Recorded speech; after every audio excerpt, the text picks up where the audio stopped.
Olá, doutores e doutoras! Sejam mais uma vez bem-vindos a este canal, que tem por objetivo difundirmos as aulas de Direito Penal, sobretudo nesse momento de restrição, em que temos que ficar em nossas casas, cuidando das pessoas que precisamos proteger. Bom, nos últimos encontros nós vimos sobre a norma penal incriminadora, começando com a análise do artigo 121 do Código Penal. Nós vimos então algumas circunstâncias sobre o crime de homicídio, nós vimos a prática do homicídio simples, vimos que o homicídio será simples quando não for qualificado, vimos que o homicídio pode ser minorado ou privilegiado quando incidir aí uma causa de redução de pena prevista em seu parágrafo 1º, ou seja, quando o homicídio é praticado mediante relevante valor social, relevante valor moral ou impelido por violenta emoção logo após injusta provocação da vítima. Temos ali, então, a incidência de uma causa de redução de pena. Pois bem, nosso último encontro também começamos a ver as qualificadoras. Nós vimos quando o homicídio é praticado mediante paga, promessa de recompensa ou outro motivo torpe. Lembrando que a paga ela acontece quando o sujeito recebe antes e depois ele pratica o homicídio. A promessa de recompensa, o sujeito pratica primeiro o crime e depois recebe, ou tem essa promessa de receber. Mas são esses dois exemplos de motivos torpes. Existem outros tantos motivos torpes por aí. O motivo torpe é aquele vil, adjeto, repugnante, que se difere do inciso 2, que trata do motivo fútil. O motivo fútil é aquele desproporcional entre a motivação que levou o sujeito a praticar o crime e o resultado por ele alcançado. Pois bem, hoje nós começamos a ver o homicídio praticado pelo meio. Então, nós tivemos aí as duas primeiras qualificadoras são relacionadas a motivos. Agora vamos ver uma primeira qualificadora relacionada ao meio empregado pelo agente. Depois ainda vamos ter a possibilidade de analisar outras circunstâncias qualificadoras que vão estar relacionadas a características pessoais da vítima ou do próprio agente. Vamos ver aí na sequência. Pois bem, o inciso 3 do parágrafo 2º do artigo 121 do Código Penal, ele qualifica o homicídio quando praticado com emprego de veneno, fogo, explosivo, asfixia, tortura ou outro meio insidioso ou cruel. Observe que o legislador, mais uma vez, se vale da chamada interpretação analógica. Ele dá exemplos daquilo que ele realmente quer punir. E aí, vejam, emprego de veneno. O veneno é esse meio insidioso. O que é o meio insidioso? É aquele meio que mascara, que engana, que usa de um ardil, de um artifício para ser alcançado. Então, o veneno é o clássico do meio insidioso. E aí, até inclusive o Andreucci chama o homicídio praticado por veneno de maneira mais específica de benefício. Pois bem, depois nós temos aí outros meios que são considerados cruéis. Nós vamos ter ali a asfixia, a tortura, são exemplos de meios cruéis. E aí, no meio, nós temos o emprego de fogo explosivo. O homicídio praticado com emprego de fogo explosivo, ele, além de ser cruel, ele também pode resultar perigo comum, ou seja, perigo à coletividade. É nítido que quando se vai usar um explosivo para matar determinada pessoa, se corre o risco de ter um evento aí catastrófico em cadeia, porque aí as pessoas que estão em volta podem morrer ou se ferir e causando até mesmo um grande dano. Então, esse é o objetivo, em linhas mais simples, desse dispositivo legal. Ou seja, punir o homicídio com mais rigor quando ele é praticado por um meio insidioso, que é aquele que engana a vítima, um cruel, ou seja, aquele que se vale de práticas que infligem sofrimento à vítima, como, por exemplo, asfixia, tortura, ou aqueles que causam perigo comum, como o emprego de fogo explosivo.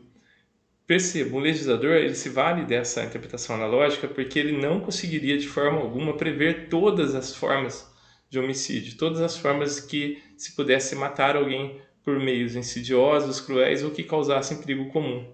Então daí essas espécies que estão previstas aqui, essas condutas previstas nessa qualificadora, elas são exemplos desses meios que são o objetivo, a razão de ser da qualificadora. Pois bem, aí nós vimos que, com um olhar pela doutrina, o que Mirabete recomenda? Que quando se analise o veneno, se entenda por veneno, o critério do veneno, como sendo aquele objetivo. A substância capaz de causar mal, de matar alguém, ela tem que ser geral, ela tem que matar a todos. Aí nós consideramos como, por exemplo, não é considerado um emprego de veneno você colocar açúcar e oferecer um chá com muito açúcar a uma pessoa diabética. E a pessoa vem, ao ingerir essa substância, morrer. Esse açúcar não pode ser considerado veneno, porque o açúcar não é capaz de matar todas as pessoas. Mas embora não seja considerado veneno, se o sujeito adoça de maneira, usa muito açúcar, pretendendo matar um diabético, sem dúvida, ele pratica um homicídio qualificado por um meio insidioso, mas que é aquele que engana. Se fala, olha, eu coloquei aqui mesmo, fique tranquilo, tá docinho que eu exagerei um pouquinho no adoçante, não tem perigo nenhum. Está enganando. Então, nesse caso, nós temos o meio insidioso, mas não o emprego de veneno. Lembrando que o veneno é só um exemplo de meio insidioso. Existem outros tantos meios insidiosos na prática do crime. Bom, o capês vem no mesmo sentido. Vocês podem observar aí esses slides, né? Traz o entendimento do Fernando Capês. E na sequência nós observamos aqui uma questão de ordem. Eu formulei uma questão de ordem. Vamos ver com calma então.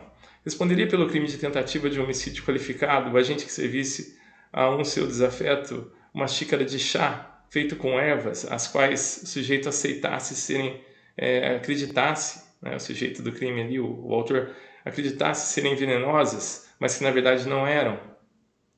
Responderia pela prática do crime, pela tentativa de homicídio? Não.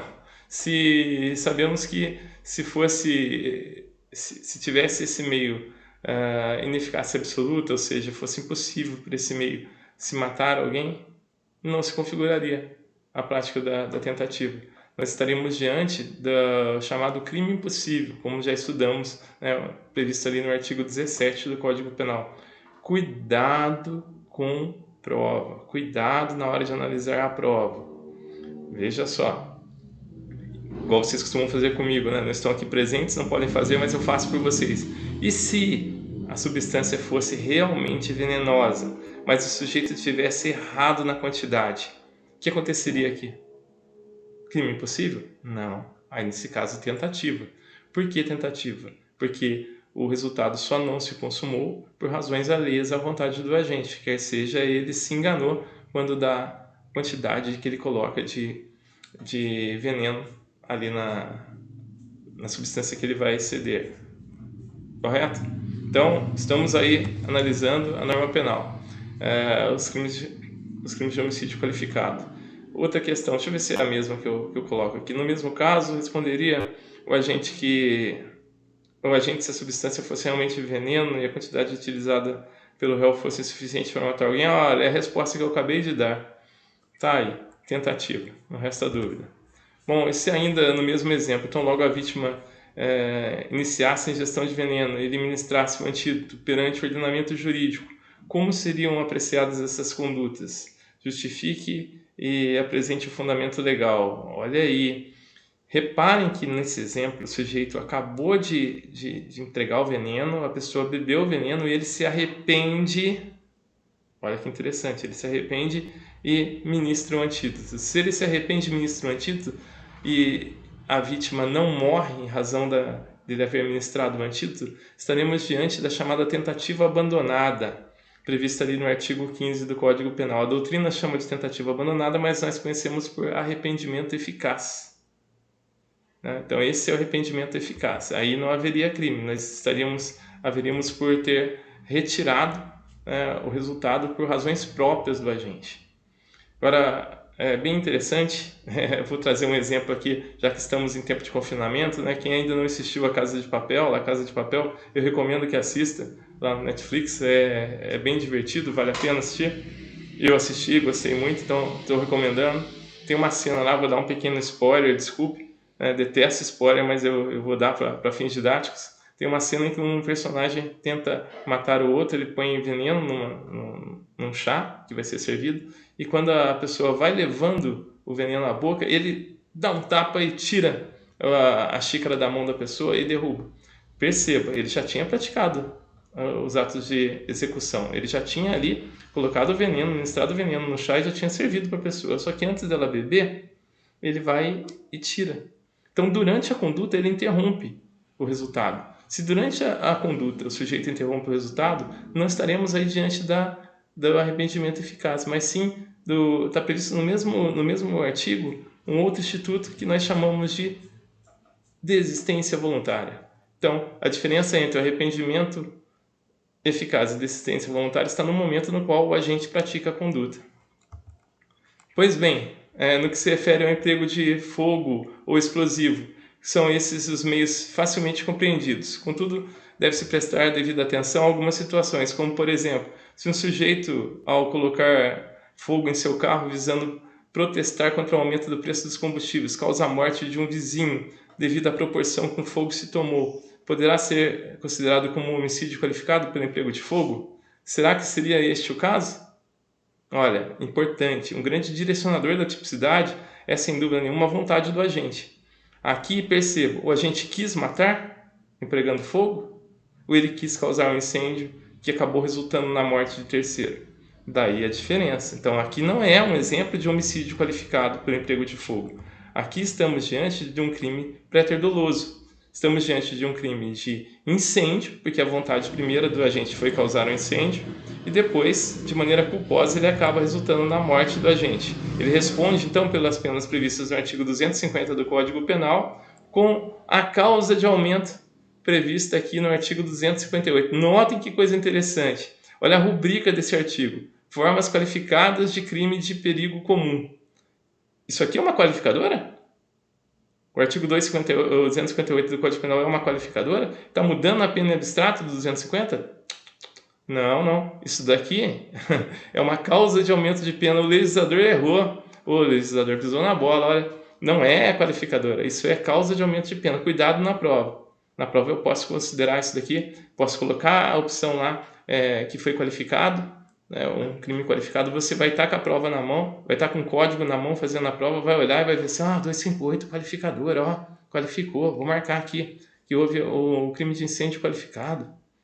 Está errado, é majorado. O legislador errou aqui, ele colocou, se enganou, não caminhou bem quando colocou a rubrica, mas na verdade estamos diante de uma causa de aumento de pena. Doutores, vou parando por aqui para não ficar muito extenso. Acho que nesse tamanho tá legal. E todos os dias eu tenho postado novos vídeos. Vou procurar mantê-los mais curtinhos para a gente poder aproveitar melhor. Bem? Então, um grande abraço a todos. Estou com saudades das aulas. Um abraço aos professores também que estão junto comigo na gravação das aulas. Eu tenho notado o quanto é difícil fazer isso. Vocês não têm noção de quantas vezes eu erro. Tenho que começar de novo, ou paro, tenho que editar. Mas eu vou pegando um jeitinho. Peço mais uma vez desculpas pela forma que estou fazendo, ainda, como sempre, muito rudimentar, mas a vontade é imensa de poder estar junto com vocês. Então, por isso, eu assim faço. Um grande abraço a todos.